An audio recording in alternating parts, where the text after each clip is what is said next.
Bom, pessoal, então nós vamos continuar falando sobre as divisões do Brasil. Já falamos, você se lembra da divisão político-administrativa, a divisão oficial do Brasil do IBGE, que tem como critério respeitar as divisas estaduais, não é? Dessa vez, vamos falar de uma outra divisão. Dê uma olhada. É essa daqui, ó, a chamada divisão geoeconômica. Essa divisão, ela tentará agrupar o Brasil em complexos regionais, não mais em macro-regiões como você viu anteriormente. Você se lembra, na divisão do Brasil oficial, o Brasil era subdividido em 5 macro-regiões: Norte, Nordeste, Centro-Oeste, Sudeste e Sul. Agora não, nós iremos dividir o Brasil em 3 complexos regionais. São eles a Amazônia, o Nordeste e o Centro-Sul. E notem, vejam aqui, ó, aqui é o estado do Mato Grosso, Unidade Federativa do Mato Grosso. Uma parte do Mato Grosso, a parte norte setentrional, é a Amazônia. A parte sul do Mato Grosso, ela é Centro-Sul. Olha só o estado do Tocantins. Tem Amazônia, tem Nordeste e Centro-Sul. Minas Gerais. O norte de Minas Gerais é Nordeste. O Centro-Sul de Minas é Centro-Sul, não é? Então, nós vamos tentar entender qual foi o critério utilizado para esses complexos regionais do Brasil. E o critério foi esse aqui, ó, questões socioeconômica e natural. Cada um desses complexos regionais apresentará uma homogeneidade social, ou econômica, ou natural. Então, por exemplo, o complexo regional da Amazônia. O que há em comum? O que torna a Amazônia um complexo regional?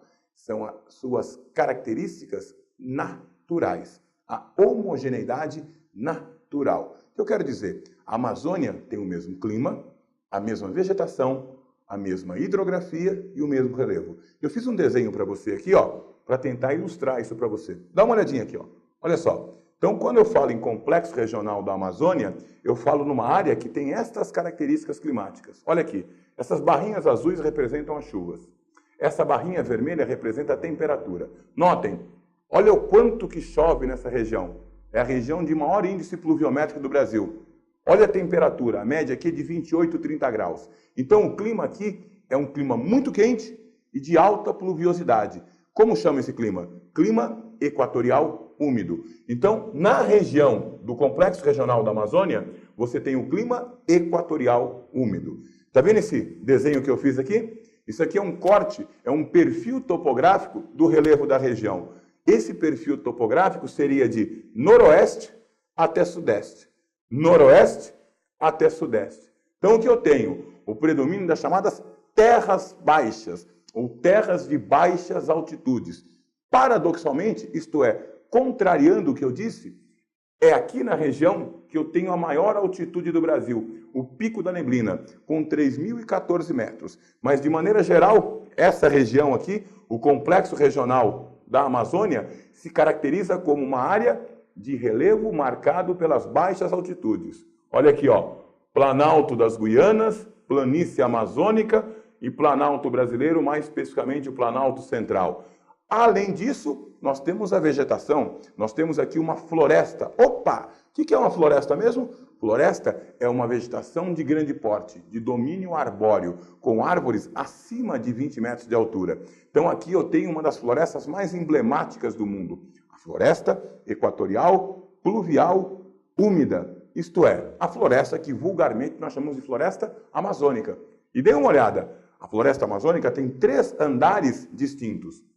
Esta área aqui, a área que eu coloquei como A, note, as árvores estão dentro do rio.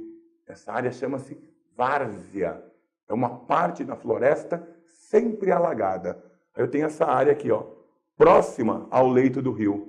No período de mais chuva, quando chove mais do que o normal, essa área alaga. Então é uma vegetação que tem que se adaptar a um período de cheia, porque em determinado período do ano essa parte vai se alagar. Como é que chama essa área aqui próxima ao leito do rio? Várzea.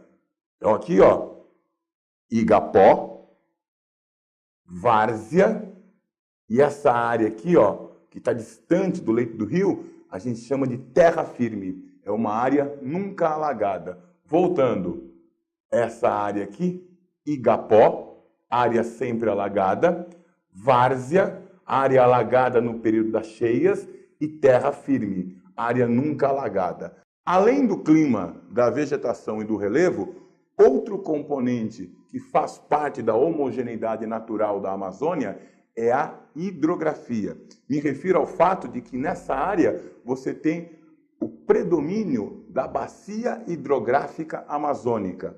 Bacia hidrográfica amazônica que é formada pelos rios Negro, Solimões, Rio Amazonas, Rio Juruá, Rio Japurá, Guaporé, Madeira, Tapajós, Xingu, Trombetas e Oriximiná. A maior bacia hidrográfica, não só do Brasil, mas também do mundo, despeja aproximadamente 15% de toda a água doce nos oceanos é despejada pela bacia hidrográfica amazônica.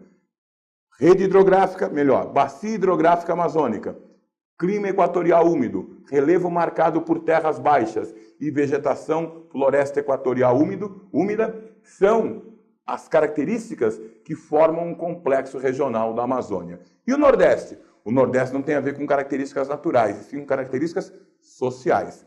O Nordeste é a região que apresenta o menor índice de desenvolvimento humano, o menor IDH do Brasil. Quando eu falo IDH, eu falo em quê? Analfabetismo, renda per capita e expectativa de vida. A expectativa de vida do Nordeste disputa com a região Norte o título de menor expectativa de vida do Brasil, cerca de 70 anos. Já a renda per capita do Nordeste é 1/3 da renda per capita nacional. A renda per capita nacional gira em torno de 10 mil dólares. No Nordeste, 3 mil dólares. Analfabetismo no Brasil, cerca de 8,5%. No Nordeste, 24%.